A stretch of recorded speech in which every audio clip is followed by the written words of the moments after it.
अस्सलाम वालेकुम नाज़रीन, इमरान याकूब खान साहब के साथ मैं हूँ Samina Pasha. Programme view point में आपको खुशामदीद कहती हूँ। नाज़रीन, इस हफ़्ते बड़ी अहम डेवलपमेंट्स हुई हैं। एक तो जो दहशतगर्दी का अफसोसनाक वाक़या पेश आया बलोचिस्तान में, उसने तमाम कौम को अफसरदा किया और उसके बाद फिर हमने देखा कि बड़ी तेज़ी से हुकूमत ने और मुख्तलिफ वज़रा ने इसके हवाले से जाकर मुलाकातें भी की हैं, इसके ऊपर बयानात भी आ रहे हैं और एक प्लान भी तरतीब दिया जा रहा है कि किस तरीके से दहशतगर्दों से निपटा जाएगा। इसके ऊपर भी ज़ाहिर प्रोग्राम में आगे चलकर बात करेंगे, लेकिन सियासी महाज पर भी बड़ी पेशरफ्त हो रही है क्योंकि इस हफ्ते फिर से बाज़गश्त थी कि जो एक इजलास बुलाया गया है कौमी असम्बली का, उसमें कोई आइनी तरमीम की जाएंगी या उसके लिए कोई बिल पेश कर दिए जाएंगे। अगरचे बज़ाहिर तो हुकूमत के पास इसके लिए नंबर्स पूरे नहीं हैं, लेकिन हुकूमती वज़रा कभी हाँ करते हैं और कभी ना करते हैं। कभी कहते हैं हम नहीं करने जा रहे तरमीम और कभी कहते हैं कि हम कर भी सकते हैं। तो इस हाँ ना में आखिर पीछे हो क्या रहा है, इस पर देखना बड़ा ज़रूरी है। लेकिन तैयारी ऐसा लग रहा है कि कहीं ना कहीं पूरी की जा रही है, क्योंकि आज भी शहबाज शरीफ साहब मिले हैं मौलाना फजल रहमान से और उनसे ताउन मांगा है पार्लियामेंट के अंदर, जो इसी बात को इंडिकेट कर रहा है कि शायद जो मुमकिना कानून साजी है उसमें वो चाहते हैं कि मौलाना सेनेट में भी और कौमी असम्बली में भी अपने अरकान के साथ हुकूमती इत्तेहाद का साथ दें। लेकिन जो ज़राए के तवस्सुत से ख़बरें आ रही हैं उसके मुताबिक मौलाना ने फ़ौरी तौर पर तो किसी भी इस तरह के ताउन से इनकार किया है। अलबत्ता उन्होंने अपने मुतालबात ज़रूर सामने रखे हैं और वो ये चाहते हैं कि इलेक्शन की साफ शफाफ तहकीकात हों और इसका अंदाज़ा लगाया जाए कि किसने इसमें गड़बड़ की है। तो मौलाना की इन तहफ़्फ़ुज़ात के ऊपर यकीनी तौर पर शहबाज शरीफ साहब ने उन्हें यकीन दहानी कराई है कि इस पर हम बात करेंगे आगे। लेकिन क्या मौलाना PTI का साथ देंगे या फिर हुकूमती इत्तेहाद का, क्योंकि दूसरी तरफ PTI से भी मौलाना की बातचीत तो जारी है और PTI का वफ़द भी मौलाना से मिला है। अगर ये आईनी तरमीम होती है तो क्या फ़ायदा होगा हुकूमत को और क्या नुकसान हो सकता है इसका PTI को, इस पर भी बात करेंगे। और आज जो एक और 2-3 दिन से बड़ी खबर गर्म है वो है जो चांसलर का इलेक्शन है ऑक्सफोर्ड यूनिवर्सिटी के लिए, जिसके लिए इमरान खान साहब ने भी अपने कागजात नामजदगी जमा करवाए हैं और उनकी ऊपर भी कैंपेन की जा रही है। लेकिन दूसरी तरफ सोशल मीडिया पर PMLN के बहुत से वॉलंटियर्स और ख़ुद हुकूमती लोग भी आकर इसके ऊपर काफ़ी बात कर रहे हैं, अपोज़ कर रहे हैं और उनकी जानिब से कोशिश की जा रही है कि रुकावट डाली जाए और इमरान खान साहब ये इलेक्शन ना लड़ सकें। तो कितने चांसेस है इसमें कि हुकूमत कामयाब होगी या फिर इमरान खान साहब वाकई इलेक्शन ना सिर्फ लड़ेंगे बल्कि जीत भी सकते हैं? तो इन तमाम अंदाज़ों पर भी बात करेंगे। आप सबको खुशामदीद कहती हूँ और आज खास तौर पर खुशामदी हूँ सेनेटर डॉक्टर हुमायूं मोहम्मद साहब को, जो कि PTI के सीनियर रहनुमा आज हमारे साथ प्रोग्राम में शरीक हैं। डॉक्टर साहब आपका बहुत बहुत शुक्रिया। मुझे इजाज़त दीजिएगा इमरान साहब से बात का आगाज़ करते हैं, फिर आपकी तरफ भी आते हैं। इमरान साहब, मौलाना से जो आज मुलाकात हुई है यहाँ से बात शुरू कर लेते हैं। पहले सदर जरदारी मिले, फिर आज हमने देखा शहबाज शरीफ साहब मिले और मोहसिन नकवी साहब भी दोनों मुलाकातों में साथ गए थे। मौलाना का क्या आपको मूड नज़र आ रहा है? क्या वो हुकूमती इत्तेहाद का साथ देते नज़र आ रहे हैं आपको या PTI की तरफ जाएंगे? बिस्मिल्लाहिर्रहमानिर्रहीम। सबसे पहली बात तो ये है कि मौलाना जो है आपको पता है कि बड़े ज़ीरक सियासतदान हैं और सारे रमूज़ जो हैं सियासत के उनको समझते हैं। तो जो आपने जिक्र किया कि दोनों मुलाकातों में मोहसिन नकवी साहब शामिल थे, तो आपको ये यहाँ बता दूँ कि मौलाना साहब को राम करने में और इन मुलाकातों के लिए राज़ी करने में किरदार ही मोहसिन नकवी साहब का। बैकडोर जो डिप्लोमेसी हुई है वो मोहसिन नकवी साहब ने की है और मोहसिन नकवी साहब ने ही बर्फ़ पिघलाई है और ये मुलाकातें अरेंज की हैं। पहली बात तो ये है। दूसरी बात ये कि मौलाना साहब जो हैं वो बड़ी सीधी सीधी सियासत करते हैं। उन्होंने देखना आज उन्होंने क्या कहा है। उन्होंने कहा जी मैं तो खुद फैसला ही नहीं करता, शूरा फैसला करेगी। अब मुस्लिम लीग नून के करीबी लोग जो हैं उनका तो ये मानना है और ये कहना है कि मौलाना साहब ने असूली तौर पे इत्तफाक कर लिया है, अब वो शूरा में करके मामला पेश और उसके बाद हमारे साथ ताउन का ऐलान कर देंगे। लेकिन मौलाना की सियासत को समझने वाले जो लोग हैं उनका ये मानना है कि मौलाना फजल रहमान जो हैं वो ये देखेंगे अगले कुछ दिन में कि अगर तो उन्हें वाकई ही ये हुकूमत कायम रहती हुई नज़र आई तो फिर तो वो वाकई हुकूमत के साथ देंगे और ख़ास तौर पे जो जिन तरमीम की बात की जा रही है उसमें भी पार्लियामेंट में भी हुकूमती बेंचों का साथ देंगे और इनके हक़ में वोटिंग करेंगे। लेकिन अगर उन्हें ये शायबा भी हुआ कि शायद ये हुकूमत जाने वाली है तो फिर वो हुकूमत का साथ नहीं देंगे। अच्छा। लेकिन PTI के साथ भी नहीं जाएंगे। अच्छा। हाँ जी, और फिर सोलो फ्लाइट रखेंगे। वो सोलो फ्लाइट रखेंगे। बहरहाल अगर वो हुकूमत का साथ नहीं दे रहे तो अल्टीमेटली उसका फ़ायदा तो पीटीआई को होगा, क्योंकि हुकूमत को नंबर्स पूरे करने हैं आईनी तरमीम के लिए। पीटीआई को तो कोई आईनी तरमीम के लिए नंबर पूरे नहीं करने। अगर वो नहीं भी साथ देते तो अल्टीमेटली वो पीटीआई को फ़ायदा तो उसका होगा। लेकिन डॉक्टर साहब, ये भी हमने खबर सुनी कि मौलाना साहब ने जो पीटीआई के मेंबर्स हैं, सेनेटर्स जो बनने हैं उधर केपी से, वहाँ से 2 सेनेट की नशिस्तें मांग ली हैं।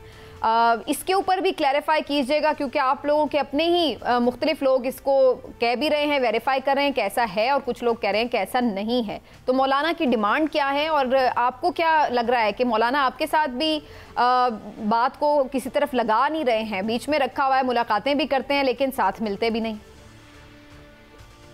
बिस्मिल्लाहिर्रहमानिर्रहीम, इय्याका नाबुदु व इय्याका नस्तईन। देखिए, अगर मैं मौलाना साहब की जगह होता और मैं ऐसी पोजीशन में होता तो मैं क्या करता, मैं क्या देखता? मैं देखता कि एक तरफ एक शख्स है कि वो जेल में होने के बावजूद उसकी पॉपुलैरिटी बढ़ रही है, तो मैं देखता ये कर क्या रहा है। मैं देखता कि ये बंदा जेल से भागने की कोशिश नहीं कर रहा है, ये बीमार नहीं हो रहा, ना इसके प्लेटलेट्स गिर रहे, ना इसने एफिडेविट दिए कि मेरा दिमाग खराब हो रहा है, ना इसने स्ट्रेचर पे लेटा हुआ है, कुछ चीज नहीं है, और लोग इसको पसंद करते जा रहे। अब ये वो चीजें होती है जो एक पॉलिटिशियन होता है, वो अपनी रेटिंग या अपनी पॉलिटिकल जो पॉपुलैरिटी होती है ना, उसको जज करने के लिए देखता है। दूसरी तरफ वो देख रहे हैं कि हुकूमत में है, सारे लोग बैठे हुए, लेकिन वो दिन पर दिन वो लोगों की नजरों से गिरते जा रहे हैं, लोग उनसे, उनके अपने लोग भी हटते जा रहे हैं। तो मैं अगर हूं तो मैं कभी उस कश्ती में ही ना जाऊं, मैं उस जगह जाऊं ही ना जहां पे मुझे पता है। लेकिन आप हैं नहीं ना उस जगह पे। अब ये बता दें, मौलाना जिस जगह पर हैं, मौलाना ने आपसे डिमांड की है, और क्या मौलाना क्यों नहीं आपके साथ मिल रहे? जी देखिए, मैं टेक्निकली देखे तो मौलाना साहब हमारे साथ नहीं है, लेकिन वो उसी तरफ है जिस तरफ हम खड़े हैं, वो उसी पोजीशन पर है। उन्होंने क्या डिमांड की? उन्होंने क्या फ्री फेयर ट्रांसपेरेंट इलेक्शंस की वो करे, और इनका आप सही तरीके से एक ऑडिट करें। जब आप सही ऑडिट होगा तो क्या पता चलेगा? यही पता चलेगा कि यहाँ पे फॉर्म 47 बदला गया है फॉर्म 45 की बात। तो जब ये पता चल जाएगा तो क्या होगा? तो एंड रिजल्ट देखिए, एंड रिजल्ट जो मुल्क के लिए अच्छा है, जो पॉलिटिक्स के लिए अच्छा है, तो मुल्क की स्टेबिलिटी की, पॉलिटिकल स्टेबिलिटी के लिए अच्छा है, वो चीज सच है। सच्चाई में ही सारी चीजें, और यही मौलाना साहब कह रहे हैं। अब इसका फायदा डायरेक्टली होता है, इनडायरेक्टली होता है, आई डोंट नो, लेकिन इसका फायदा इस मुल्क को जरूर होगा। और मैं समझता हूँ उसूलन मौलाना साहब इस जगह पे खड़े रहेंगे। अगर वो इधर ना खड़े रहे, और मैं ये भी बता देता हूँ कि 2024 में उनकी जो वोट कम पड़ा है, वो इस वजह से कम पड़ा है कि उन्होंने पाकिस्तान मुस्लिम लीग नून स्पेशली, और साथ उसको डबल कर दे पाकिस्तान पीपल्स पार्टी, इनके साथ इल्हाक कर दिया। ये दो वो पॉलिटिकल पार्टीज हैं जो मेरी नजर में अगर ये इसी स्टांस पे रहे तो इनके फ्यूचर खत्म होना शुरू हो जाएगा। और खास तौर पे पाकिस्तान मुस्लिम लीग नून का तो इतना खत्म हो गया कि उनके बानी अपने हल्के से उसको 70-80 हजार वोटों की जरूरत पड़ी है कि वो अपना जो डॉक्टर साहब की कोशिश करे। डॉक्टर साहब, ये बातें तो 8 फरवरी के बाद ये सारी यही बातें हैं जो पीटीआई के लोग कर रहे हैं। हमें प्लीज ये बता दें कि मौलाना साहब ने सेनेट की 2 नशिस्तें आपसे मांगी हैं या नहीं? अच्छा, मुझे देखिए, लेट्स पुट लाइक दिस, मुझे उसके बारे में मैंने सुना है कि बाज लोगों से सुना है कि मांगी, बाज लोगों से सुना है नहीं मांगी। मुझे उसके बारे में डिटेल्स नहीं मालूम, लेकिन आपका भी हमारे वाला ही हाल है। हम भी यही बात करें। जैन कुरैशी साहब कह रहे थे कि मांगी है, असद कैसर साहब ने गालिबन उसका नहीं कोई किसी जगह पे इजहार किया। जी देखिए, इस तरह है कि जो 2-3 लोग जाके मिले हैं ना, वो इसका हाल बता सकेंगे प्रॉपर तरीके से, क्योंकि ये चीजें अगर फर्ज करें हो भी रही है ना, तो ये लोग अपने सीने के करीब रखेंगे। अच्छा डॉक्टर साहब, ये फरमाइएगा कि बानी पीटीआई ने कहा कि फैसला साजों ने खुफिया इदारों को पीटीआई ख़त्म करने पे लगा दिया, तो आप क्या समझते हैं? हाँ साहब ने ये नया बयानिया है, इसकी क्या वजह है? देखिए, इस तरह यह है कि जिस तरीके से वो पीटीआई को जिस तरीके से मार्जिनलाइज कर रहे हैं, खैर मैं एक बात पे इमरान खान साहब से एग्री नहीं करूंगा, वो ये नहीं करूंगा कि पीटीआई को ख़त्म करने के, ये लोग जो मर्जी कर ले, पाकिस्तान तहरीक इंसाफ खत्म नहीं होगी। पाकिस्तान तहरीक इंसाफ जो जो जो इस खित्ते के लोगों का जो मुझे समझ आती है कि फितरत है, जब वो देखते हैं कि बहुत ज्यादा जुल्म हो रहा है वो खड़े होना शुरू हो जाते हैं। तो ये जितना जुल्म करते जाएंगे पाकिस्तान तहरीक इंसाफ उतनी स्ट्रांग होती जाएगी। हाँ, शायद खामोश रहे कुछ अरसे के लिए, लेकिन वो अंदर ही अंदर स्ट्रांग होती जाएगी और अंदर ही अंदर ये जेल होना शुरू हो जाएंगे। और बाज़ दफा यही होता है कि लोग अंडर एस्टिमेट कर देते, कहते हैं do not under estimate the power of a common man. तो बाज़ दफा ये सारे लोग जब मिलना शुरू हो जाए ना, तो मैं तो समझता हूँ कि कभी हमें इस तरह, और मैं शायद ये मेरे दिमाग में भी है कि मैं इसका कहूँ तो आपके प्रोग्राम के लिहाज से, हमें वो जिस जमाने में एक दफा मैंने मूवी देखी थी द मैसेज, ये हुजूर सल्लल्लाहु अलैहि वसल्लम के ज़माने की थी, इस डॉन ऑफ इस्लाम के लिहाज से थी। उसमें जिस तरीके से वो सारे असहाबा एक दूसरे के साथ अपने बाजू पकड़ के एक दूसरे के साथ करके वो मार्च करके जा रहे थे और बाकी लोग उन पर पत्थर फेंक रहे थे, मैं समझता हूँ पाकिस्तान तहरीक इंसाफ को इस तरह एक अमन मार्च करना चाहिए और हजारों लोग एक दूसरे का बाजू पकड़ के इस तरह जाएं ताकि इनको पता चले कि यार यहाँ पे तो कोई तोड़ फोड़, और अगर वो आंसू गैस वगैरह है तो जब तक बर्दाश्त कर सकते बर्दाश्त करें और इस तरह जाएं ताकि दुनिया देखे। डॉक्टर साहब, आप तो कह रहे हैं कि इस तरह से जाएं, हाथ से हाथ पकड़ के हजारों लोग, यहाँ तो आपसे सैकड़ों लोग नहीं हो रहे, एहतजाज पे एहतजाज आप अपना मौखर किए जाते हैं, जलसे का ऐलान होता है फिर उसको कैंसिल कर दिया जाता है। देखिए इस तरह है, आपको पता है कि हम लोग किस तरीके से निकले, हमारे कितने लोग जेलों में क्या हैं, हम लोग भी ऑब्वियसली किसी हद तक हम लोग भी वो एक कदम जरा फूंक फूंक के कर रहे होंगे, क्योंकि यहाँ पे जगह जगह आपको पता है बूबी ट्रैप्स होते हैं, कई के लोगों ने इधर उधर वो सारी गलत चीजें रखी होती हैं, तो we have to be very careful. लेकिन at the same time we have to make sure कि हम लोग आगे बढ़ते जाएं, हम लोग उन लैंड माइन्स जो हमारे लिए रखी गई है हम उनका एहतियात करें, लेकिन उसकी वजह से हम अपना जो एहतजाज है उसको रोके ना, हम आगे बढ़े लेकिन एहतियात से। और मैं ये समझता हूँ ये बड़ी अच्छी बात होती है कि आप एहतियात से करें। हमने दुनिया को बता दिया कि उनके कहने पर हम लोगों ने हमेशा वो किया, लेकिन एट द सेम टाइम ये हमारा अभी फंडामेंटल राइट्स है, आर्टिकल 15, 16, 17 हमें ये हक देती है। जैसे बाकी पॉलिटिकल पार्टी थी उन्होंने नहीं पूछा और एक पुरअमन वो किया, एहतजाज किया, तो ये हमारा भी हक है। जैसे अभी ताजिरों ने किया, ये हमारा भी हक है। तो उस लिहाज से हम चलते हैं और जितना ये हमारे खिलाफ होंगे मैं समझता हूँ अल्लाह ताला इनको उतना ही जलील करेगा। अच्छा डॉक्टर साहब, ये फरमाइएगा, इमरान खान साहब जो जेल में गुफ्तगू कर रहे हैं, ये प्लान बी क्या है? देखिए मुझे नहीं मालूम, मैंने उनकी वो देखिए बात पर ये हो जाता है कि जब आप लोग फर्स्ट हैंड इंफॉर्मेशन या फर्स्ट हैंड बात नहीं सुनते ना, तो जो बंदा रिपोर्ट कर रहा होता है वो उसके अंदर थोड़ा सा तड़का डाल देता होता है, और ये एक नॉर्मल सी आदत है, हर एक की आदत है। वो उनके आप लफ्ज को, आप कॉमा को आगे पीछे कर दे तो आपका पूरा मफहूम बदल जाता है उस सेंटेंस का।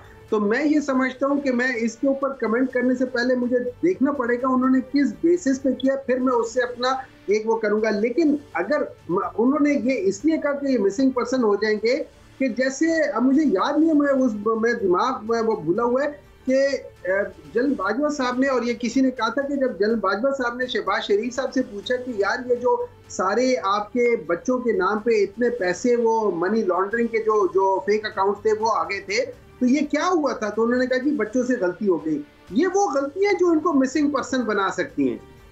अच्छा डॉक्टर साहब, ये फरमाइएगा कि इमरान खान साहब ने पहले तो अपने रुपोश रहनुमाओं को कहा कि आप आ जाएं, फिर उसके बाद उनको मना कर दिया, तो क्यों ये इस पॉलिसी में भी ये यू टर्न क्यों? देखिए इसमें ये नहीं होता, यू टर्न की बात नहीं होती है। इंसान जज करते हुए बाज़ चीज़ें अपने डिसीजन ले रहा होता है और जज करता है सिचुएशन को।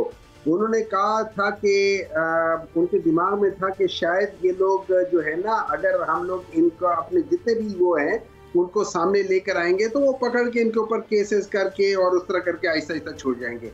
लेकिन जब उन्होंने मेरे ख्याल में उन्होंने देखा है जिस तरीके से अभी ये पिछले लेट्स से 1-2 दिनों में जिस तरीके से वो कूट अपने करवट बैठ रहे ना, तो उस लिहाज से उन्होंने देखा कि शायद इन लोगों की नीयतें शायद उतनी साफ नहीं है जितना ये बता रहे, जितना ये शो कर रहे हैं। तो अब ये याद रखें, आज इमरान खान साहब ने इस बात की तरदीद भी की, उन्होंने कहा कि मैंने ऐसा नहीं कहा कि सारे बाहर निकल आए उस तरह, क्योंकि हमें पता है कि ये हमारे लोगों को सिर्फ गिरफ्तार नहीं कर ले बल्कि इनको उठा लिया जाता है। तो उन्होंने इस बात का एक्सप्लेन भी किया आज मुख्तलिफ सहाफ़ियों से गुफ्तगू करते हुए।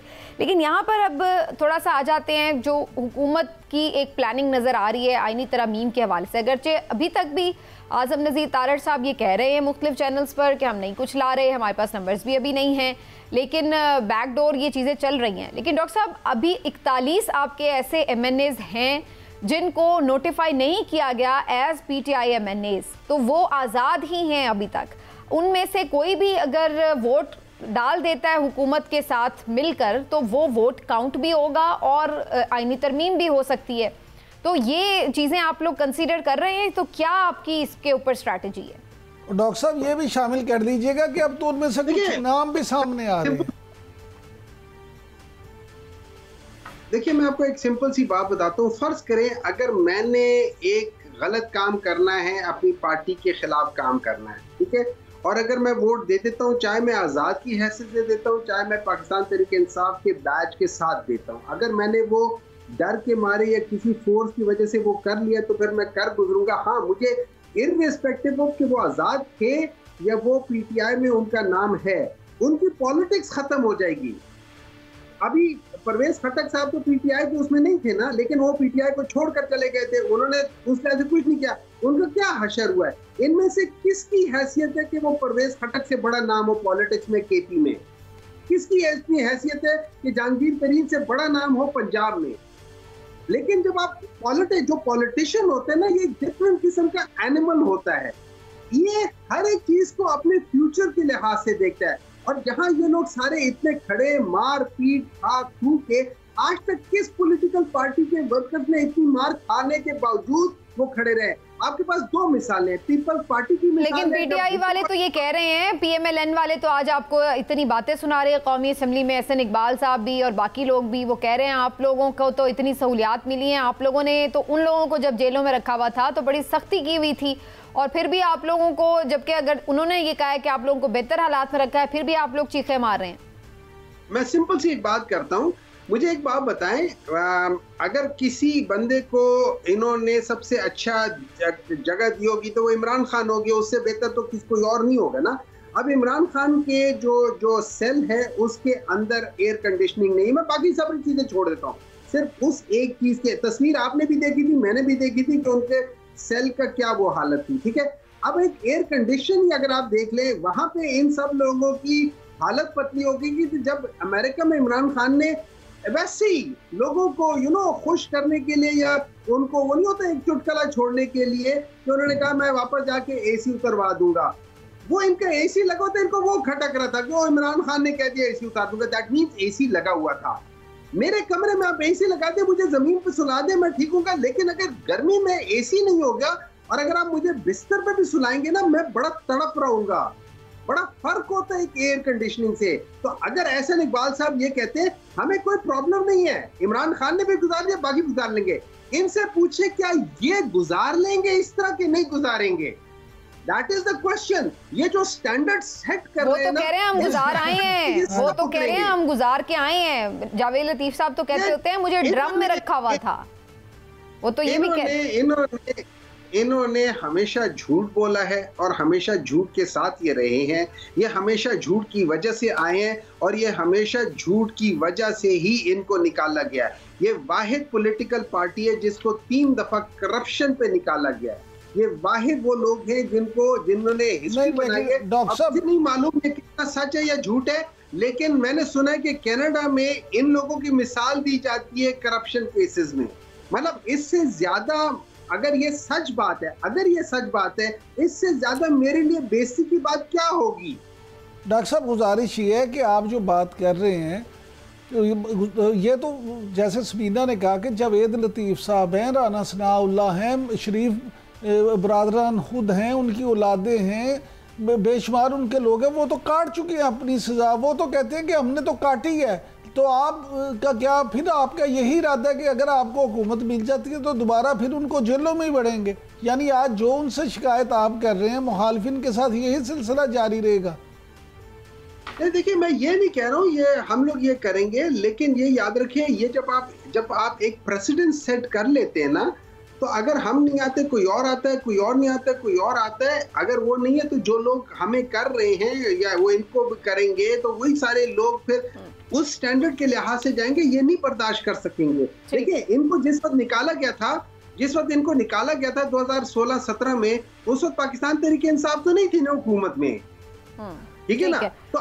तो चलिए, अब ये तो अभी एक ब्लेम गेम चलती रहेगी, लेकिन थोड़ा सा आगे चलते हैं। इमरान साहब, एक बड़ा इंटरेस्टिंग मामला है जो ऑक्सफोर्ड के चांसलर का इलेक्शन है, और हम इस बात पे भी हैरान हो रहे हैं कि मुख्तलिफ वज़रा भी आकर इसके ऊपर प्रेस कॉन्फ्रेंस कर रहे हैं स्पेशल, और कुछ पैगामात और मेल्स भी की गई हैं ऑक्सफोर्ड की इंतज़ामिया को कि इमरान खान साहब को इलेक्शन ही ना लड़ने दिया जाए। आपके नज़दीक हुकूमत क्यों इतनी इस मामले को लेकर के परेशान है या इतनी भागदौड़ कर रही है? इससे उनको क्या फ़र्क पड़ रहा है? और आपके नज़दीक ये जो इलेक्शन है, इमरान खान साहब वाकई जीत भी सकते हैं? अगर जीते हैं तो क्या फ़र्क पड़ेगा? देखिए, इसमें ना बात ये है, पहली बात तो ये है कि अगर आप मुझसे पूछें तो मैं ज़ाती तौर पे बतौर इमरान याकूब तो ये समझता हूँ कि कोई भी पाकिस्तानी अगर उसको मौका मिले और वो ऑक्सफोर्ड जैसे इदारे का चांसलर बने, तो ये पूरे पाकिस्तान के लिए बड़ी खुशी और फ़ख्र की बात है। लिहाजा मैं तो ज़ाती तौर पे इस काम के ख़िलाफ़ हूँ कि अगर कोई बंदा वहाँ पे बन सकता है तो आप उसमें रुकावटें खड़ी करें। दूसरी बात आप भाई अब हुकूमत की कि हुकूमत की, तो यहाँ महालफिन के साथ आप तरीक़ाकार देखें ना, यहाँ पे सियासत जो है वो सियासत तो है ही नहीं, ये तो ज़ाती मुखालफत पे उतर आते हैं हर तरफ से। सिर्फ मुस्लिम लीग नून की बात नहीं है, पीटीआई के लोग भी ऐसा करते हैं, पीपल्स पार्टी के लोग भी ऐसा करते हैं। हमारे यहाँ सियासत का चलन ही कुछ ऐसा हो चुका है। अब लिहाजा ये अपना फ़र्ज़ अवलीन ये समझते हैं कि मुखालिफ अगर कहीं दुनिया में जा रहा है, वो कहता है, वो एक मिसाल है ना कि वो बंदा एक गया तो उसने कहा, उसे रास्ते में कोई फरिश्ता मिल गया तो उसने कहा कि अल्लाह से मांगो, उसने कहा या अल्लाह मुझे इतने पैसे दे दो, इतनी दौलत दे दो, उसे मिल गई। तो दूसरा गया तो उसका हमसाया तो वो भी चला गया, तो उसने फरिश्ते से कहा कि मैं कैसे लूँ, उसने कहा अल्लाह से मांगो, उसने कहा अल्लाह मियाँ वो फरिश्ता आया क्या चाहिए, कहता मैनू कुछ ना दिया था लल्ला। तो ये मामला ये है कि हमारे यहाँ प्रॉब्लम ये है, सियासत इस तरह की है। अब बाकी रह गई बात ये कि दुनिया में तो हमारे साथ वो जो करेंगे या बात देखें, वहाँ पे भी लोग इस बात को मुखालफत कर रहे हैं कि जी इमरान खान साहब जेल में हैं, उन पर ये इल्ज़ामात हैं, ये क्या, उन्हें तो हम करने दें। हम अपना गंद खुद ही सारा अपनी खूबियों की बजाय गंद ही साबित करेंगे, तो इसका मतलब है कि हम तो नहीं चाहते कि कोई भी पाकिस्तान। वैसे भी हुकूमत वक्त जहां इतने सारे चैलेंजेस को देख रही है, तो बजाय इसके कि आप इस चीज़ के ऊपर आके अपना फोकस रखें कि अवाम के मसाइल कैसे हल करने हैं, दहशतगर्दी, बलूचिस्तान के वाक़यात, इस पे प्रेस कॉन्फ्रेंस करने के बजाय आप आके इमरान खान साहब को चांसलर के इलेक्शन के रोकने के ऊपर प्रेस कॉन्फ्रेंस कर रहे हैं, तो ये हुकूमत वक्त का करने का काम तो बजाय नहीं लगता। लेकिन एक फिक्र है सिर्फ कि मुझे आप ये बता दें कि यहाँ पाकिस्तान में प्रेस कॉन्फ्रेंस होने या ना होने से चांसलर के इंतखाबात में फर्क क्या पड़ेगा? बिल्कुल सही बात है। डॉक्टर साहब, आपके नज़दीक इमरान खान साहब चांसलर बन सकेंगे? और हुकूमत की इन काविशों के ऊपर हमने ये भी देखा कि डेली मेल में एक स्टोरी भी छपी है, और उन्होंने कल इस पे बड़ा एक पूरा हमने देखा, खुद प्रेस कॉन्फ्रेंस भी की। डिसग्रेस्ड का जो वर्ड था उस हेडलाइन में, उसको भी उन्होंने बड़ा हाईलाइट किया। तो ये इस सारी काविश को आप कैसे देख रहे हैं? कितना प्रॉब्लमेटिक है हुकूमत का ये सब करना? क्या वाकई इमरान खान साहब चांसलर का इलेक्शन लड़ सकेंगे? देखिए, इस तरह है, सिंपल सी बात है, वह तो इज्जो मंतशाओ वह तो जिल्लो मंतशाओ। अल्लाह ताला ने जब किसी को इज्जत देनी होती है, किसी की क्या मजाल के उसको बेइज्जत कर दे, और जब अल्लाह ताला ने किसी को बेइज्जत करना होता है, किसी की क्या मजाल को उसको इज्जत दे दे। अब मैं आपको बात बताता हूँ, मैं एक चीज समझाता हूँ। ये याद रखें, जो वेस्टर्न वर्ल्ड है ना, उनके वैल्यूज बहुत फर्क है। उन सबको पता है कि ये पॉलिटिकल विक्टिमाइजेशन अपनी जगह है, खासतौर पर ये जो इद्दत केस के लिहाज से पूरी दुनिया इसको थू कर रही है। अच्छा, अब मैं आ जाता हूँ कि जो वेस्टर्न वर्ल्ड है उसका क्राइटेरिया क्या है। ये याद रखिए, ये पहली बार है जिंदगी में कि ऑक्सफोर्ड का जो पहला चांसलर था वो छोड़ के जा रहा है, इस्तीफा दे रहा है, और ये पहली बार इलेक्शन हो रहा है, और 2.5 लाख से ऊपर लोग इसमें वोट डालेंगे। अब वो 2.5 लाख लोगों में से कितने लोग हैं जो इमरान खान को जानते थे? उनमें से बहुत सारे लोग जानते होंगे, लॉर्ड मैकमिलन को जानते होंगे, लॉर्ड पैटन को जानते होंगे, चूंकि वो वहां की है, लॉर्ड है, सारे उनको जानते हो। इमरान खान को शायद पता नहीं कोई जानते हो ना जानते, वैसे तो आधी दुनिया जानती है, लेकिन शायद ना जाओ। अब इस चीज की वजह से लोग इमरान खान के बारे में पढ़ना शुरू होंगे। तो ये याद रखिए कि चांसलर बनने के लिए जो उनके क्राइटेरिया, उनमें से एक चीज होता है कि आउटस्टैंडिंग अचीवमेंट्स होनी चाहिए उस बंदे की लाइफ में, और उसके अंदर एबिलिटी होनी चाहिए टू कमांड रिस्पेक्ट। तो जब वो उसकी यूनाइटेड नेशन में उसकी तकरीर सुनेंगे, जब वो उसकी अचीवमेंट्स देखेंगे, अचीवमेंट्स क्या हैं? अच्छा ये याद रखिए, ये ऑलरेडी ब्रैडफोर्ड के चांसलर रह चुके हैं। अच्छा ये याद रखना कि ये ऑक्सफोर्ड में जब ये पढ़ते थे तो स्कॉलरशिप पे गए थे, स्पोर्ट्स स्कॉलरशिप पे गए थे, और वहां की क्रिकेट टीम के कैप्टन भी थे। अच्छा फिर ये याद रखना, एज अ प्रोफेशनल क्रिकेटर ये पाकिस्तान वर्ल्ड कप जितवाया है इन्होंने, ये उनका प्रोफेशनल यानी कि उनका आपके ख्याल से इतनी अचीवमेंट्स हैं कि ना सिर्फ ये कि वो कैंडिडेट बन सकते हैं बल्कि वो जीत भी सकते हैं इलेक्शन। और आखिरी जी, अगर आप डेली मेल का वो पढ़ ले, उसमें किसी जगह डिस्ग्रेस की बात नहीं हुई है। अगर आप डेली मेल पढ़ ले जो कमाल सुल्तान ने लिखी हुई है उसके ऊपर स्टोरी, उसके अंदर ये लिखा हुआ है कि किसी ने ईमेल भेजी है उसको। अच्छा फिर जब हम ईमेल खोल के देखते हैं कि वो कौन है और उसकी लैंग्वेज क्या है, तो हमें पता चलता है चिट्टा अनपढ़ गंवार बंदा है, उसका नाम है खुर्रम बट। उसने जो लैंग्वेज लिखी है, उसने जिस तरीके से लिखा हुआ है, आपको लगता है कि ये ऐसा बंदा है कि जिसको एजुकेशन तो ऑक्सफोर्ड की इंतजामिया नहीं डिसाइड करना है कि कितनी बात में कितना दम है। लेकिन बहरहाल ये प्रोग्राम के लिए वक्त निकाला। डॉक्टर साहब बहुत बहुत शुक्रिया आपका। पीटीआई का मौक़िफ़ नाज़रीन आपने सुना। एक ब्रेक लेते हैं, ब्रेक से वापस आकर जो बलूचिस्तान में मामलात पेश आए हैं बड़े अफसोसनाक, उनके हवाले से गुफ्तगू करते हैं। हमारे साथ रहिए।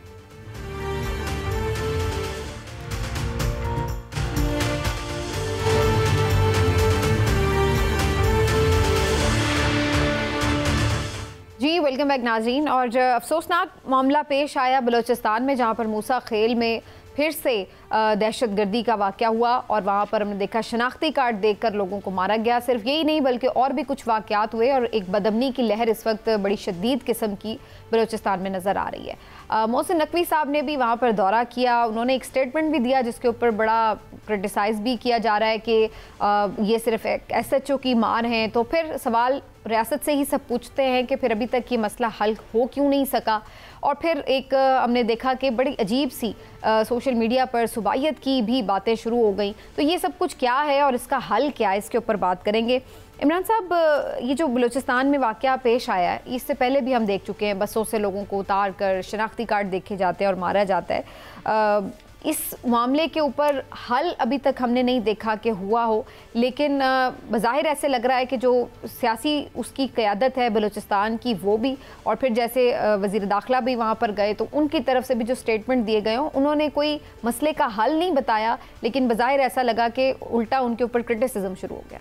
अच्छा समीना, मैं आपकी इस बात से मुत्तफिक नहीं हूँ। हल फौरी तौर पे ये नहीं है कि वो आके अपना पूरा हल बता दें। 16 अरब रुपए जो हैं उसकी एक हतीर रकम फौरी तौर पे बलूचिस्तान के लिए इस ऑपरेशन के लिए दी भी गई है और ये इससे निपटने के लिए। और दूसरा ये कि कानून नाफिज करने वाले इदारे ख़ास तौर पे जो सिक्योरिटी फोर्सेस हैं, उन्होंने इतना वहाँ पे ये ऑपरेशन तेज़ किया है कि पिछले 2 दिन में 37 के करीब जो दहशतगर्द हैं वो जहन्नम वासिल हो चुके हैं। लेकिन इसके साथ साथ असल चीज़ जो समझने वाली है वो ये है कि BLA या इस तरह के जो अलहदगी पसंद लोग हैं या जो दहशतगर्द हैं वहाँ पे, वो चाहते क्या हैं?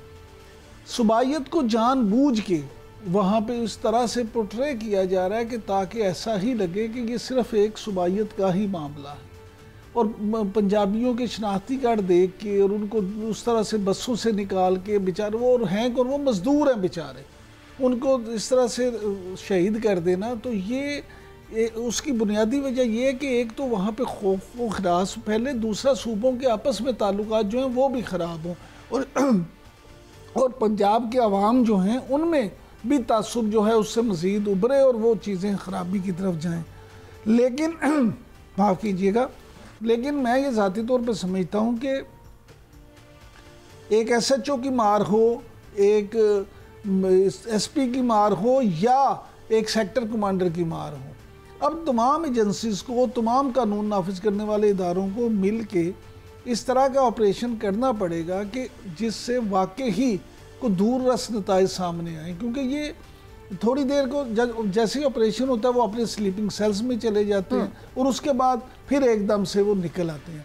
जब तक उनको सख्ती से के साथ, पूरी कुव्वत के साथ कुचला नहीं जाएगा, ये मामला ठीक नहीं होगा। लेकिन इमरान साहब, यहाँ पे फिर एक और सवाल भी तो है कि क्या बलूचिस्तान के अवाम रियासती इदारों के साथ इस मामले पर ताउन करने को तैयार नजर आएंगे? क्योंकि इस वक्त तो हम ये देख रहे हैं कि खुद बलूचिस्तान के अंदर बहुत से मुजाहरे हो रहे हैं, धरने हो रहे हैं, जो मिसिंग पर्सनस के लवाकिन हैं, फैमिली मेम्बर्स हैं, वो धरने दे रहे हैं, वो अपने डिमांड्स लेकर बैठे हुए हैं, और दूसरी तरफ जो सियासी क़यादत है वो उनको उस तरह से इंगेज नहीं कर पा रही है। तो इस सारी सूरत हाल में जो बलूचिस्तान है वो एक बड़ी खौफनाक धाने पर हमें नज़र आ रहा है कि जहाँ पर जो दहशतगर्द हैं वो अपने मज़मूम मकासद पूरे कर रहे हैं और वो किसी भी तरह बदअमनी की लपेट में है सूबा, और फिर दूसरी तरफ जो बलोच अवाम हैं जो महरूमी का शिकार हैं ऑलरेडी, वो ऑलरेडी पिसे हुए हैं, और वो फिर मज़ीद हमें नज़र आ रहा है कि वो अपना एक गुस्सा रखते हैं मुख्तलिफ फ़ैसलों के ऊपर, पॉलिसीज़ के ऊपर। तो इस सारी सूरत हाल में आपको लगता है कि मज़ीद कोई ऑपरेशन अगर ये लॉन्च कर भी दिया जाए तो उसका कोई खातिर खा फ़ायदा होगा? अच्छा समीना, पहली बात तो ये है कि वो क्यों नाराज़ ना हो। पहले मैं बलोच अवाम की बात कर रहा हूँ, क्यों नाराज़ ना हो। इसलिए नाराज़ हैं कि आपने वहाँ पे इन 74 सालों में, 77 सालों में किया क्या? आपने वहाँ क्या उस तरह से तरक्की की है सूबे ने? हम तो बचपन से ये सुनते आए ना कि मादनियात से बड़ा है और माला माल है और ये और वो है। क्या आपने वहाँ से को मादनियात निकाल के वहीं पे खर्च की? क्या जिस तरह से अगर कोयटा में बसने वाला बंदा जो है या ज़ोब में या चमन में, क्या उसको वहाँ पे वो सहूलियात हासिल हैं जो कराची या लाहौर में बैठे हुए लोगों को हैं? तो आप उनकी महरूमी तो कोई दो राय है ही नहीं है ना। लेकिन मसला ये कि ये तो सिर्फ बात ही होती है, हर हुकूमत आई है उसने आके सिर्फ इस पे नारेबाजी की है, अमली तौर पर तो किसी ने भी कुछ नहीं किया। अब सुन ले, अब वहाँ पे भी मामला ये है कि ये तो है, महरूमी तो उनकी है, वो आपको दूर करना होगी। लेकिन एक यहाँ ये भी आपको चीज़ समझनी चाहिए कि वहाँ पे आप इस बात का भी शिकार हैं कि सिर्फ और सिर्फ ये नहीं है कि वहाँ पे मिसिंग पर्सन का इशू है। बहुत सारे वाक़यात ऐसे हुए हैं कि जब दहशतगर्दों को जन्म हासिल किया जाता है तो उनमें जो लाशें निकलती हैं उनमें वो जो मिसिंग पर्सन सो कॉल्ड होते हैं वो भी शामिल होते हैं। यानी वो जो लोग दहशतगर्दों के भी हत्थे चढ़े हुए हैं वो भी, उनके घर वाले भी उनको मिसिंग पर्सन बना के शो करते हैं। ये बात इस तरह से नहीं, मैं ये नहीं कह रहा कि मिसिंग पर्सन वहाँ पे नहीं है, मिसिंग पर्सन बहुत बड़ा इशू है, लेकिन वहाँ पे ये सारी चीज़ें मिक्स हुई हैं। अब मामला ये है कि अगर आप सिर्फ ये समझें कि जी जैसे आप फरमा रही हैं कि बातचीत हो, ये हो, बातचीत ज़रूर होनी चाहिए, लेकिन दहशतगर्दों के साथ बातचीत जो है ना उसका अंजाम फिर वो हमेशा की तरह ऐसे ही होगा कि अभी थोड़ा सा ठंडा हो गया फिर उसी तरह। आपको ये अलग अलग इसकी कैटेगरी पहले तो ये आइडेंटिफाई फिर करना होगा कि कौन लोग वाकई महरूमीन में से हैं और कौन से जो लोग हैं वो दहशतगर्द हैं, और उनके साथ तो सख्ती से निपटने पे किसी को बाज नहीं होगा। लेकिन जो इस वक्त वहाँ की सिचुएशन है वो खासी परेशान कुन है, लेकिन वी होप सो कि इसके ऊपर जो है वो तेज़ी से आगे पेशरफ्त हो और अमन आ सके। एक ब्रेक लेते हैं, ब्रेक से वापस आकर मियाँ साहब के वापस लंदन जाने की कुछ बातचीत हो रही है, तो इसके ऊपर भी बात करेंगे कि मियाँ साहब लंदन जा रहे हैं तो कितने अरसे के लिए जाएंगे, और क्या वाकई जाएंगे भी या अभी भी कुछ मामलात उनके रुके हुए हैं। एक ब्रेक के बाद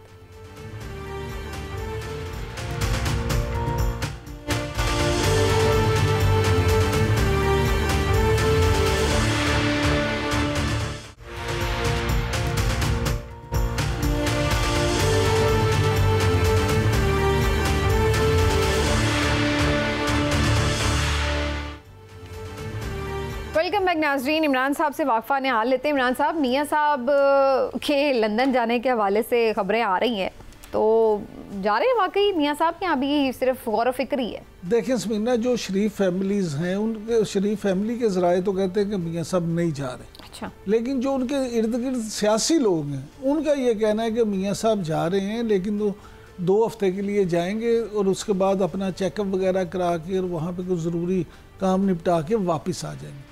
अब मामला ये है कि क्या इसमें सच्चाई क्या है, तो मैं तो ज़ाती तौर पे ये समझता हूँ कि इस तरह की बात बाज़ औक़ात सियासतदानों की तरफ से ख़ुद भी छोड़ी जाती है टेम्परेचर लेने के लिए भी, और ये भी देखने के लिए कि क्या इसके क्या रिजल्ट क्या आते हैं, इसके असरात क्या हैं। नहीं, लेकिन ये कैसा कौन सा ऐसा मामला जिसके ऊपर टेम्परेचर चेक करने की जैसे आप कह रही थी ना कि उनके मामला तभी पूरी तरह से हुए, क्योंकि ये भी तो बाज़ लोगों की तरफ से ये भी दुर्फतरी छोड़ी जा रही थी कि शायद मियाँ साहब को बाहर जाने की इजाज़त नहीं है। बहुत से हमारे दोस्त जो हैं वो सोशल मीडिया पे भी ये शोर मचाते हैं कि वो तो कब से चले जाते हैं, उनको इजाज़त नहीं है।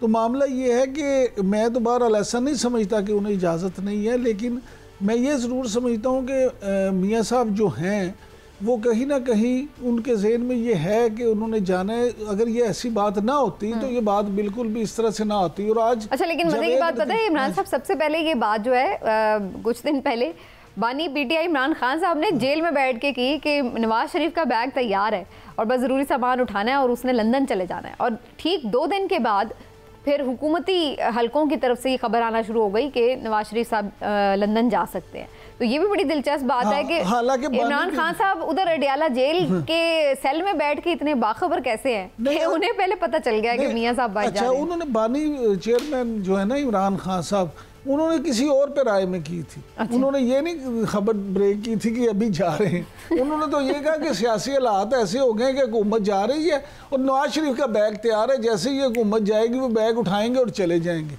लेकिन वो टाइमिंग ऐसी हुई जैसे आप कि जब इधर से भी ये बात निकली तो लोगों ने कहा कि शायद वो हो देखा इमरान खान ने तो पहले ही कहता है।